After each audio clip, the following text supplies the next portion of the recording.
Ну я такого не бачу. Я думаю, меня уже за 5 годов камерной системы ничего не здивить.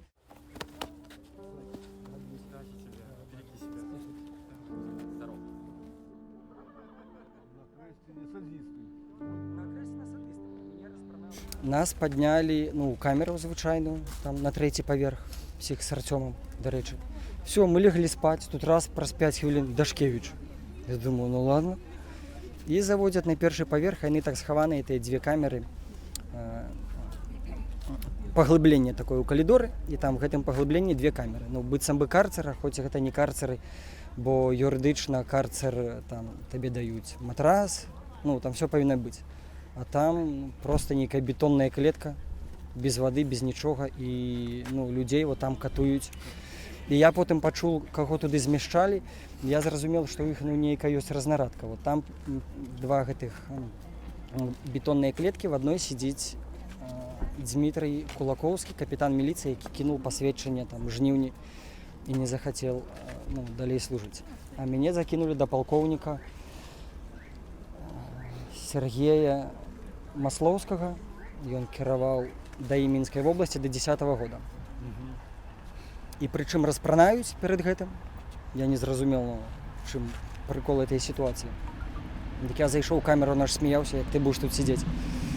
І все, яны валяюцца там по 15-30 суток, іх нават не выпускаючы, працягваюць яшчэ по 15 суток.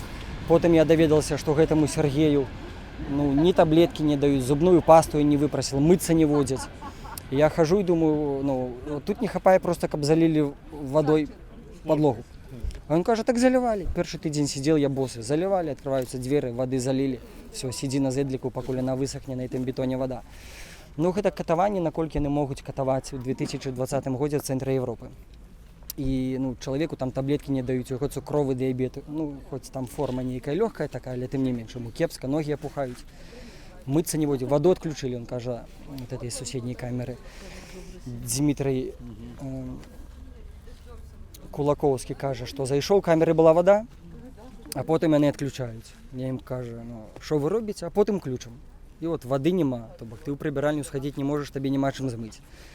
На бетоне там человек 2 валяется. Туды закидывали на день гэтага паэта Дмитрия Строцова, на день закидывали. То бок яны выбіраюць, куды закидывать перед этапом. Для чаго, здавалася б, туды вот кидать на день человека. Закидывали Юрия Булатова, такого тренера. Яшчэ там кагосьці закидывали. Такое ўражанне, што в ГУС Менгарвыканкама ёсць нейкі спіс, хто павінен там валяцца на бетоне. Я там правалялся 3 суток. Мне полковник перед вызваленнем, як вызваленнем, яго павінны былі вызваляць увечары, а дёрнули раніцай. Я кажу, ты глядзі, это ж раскрутка. Не, я на свабоду. Потым я яго сустрэў там. Ён мне пакінуў швэдер, дык я яшчэ неяк на гэтым швэдеры там выжыў. А так там распранаюць, я не ведаю, як там можна выжыць. І потым на ноч перед этапом Барановича мяне ўжо перасадзілі ў камеру звычайную. Вон тут хлопцы зараз выходзяць з нашай камеры. Дякую.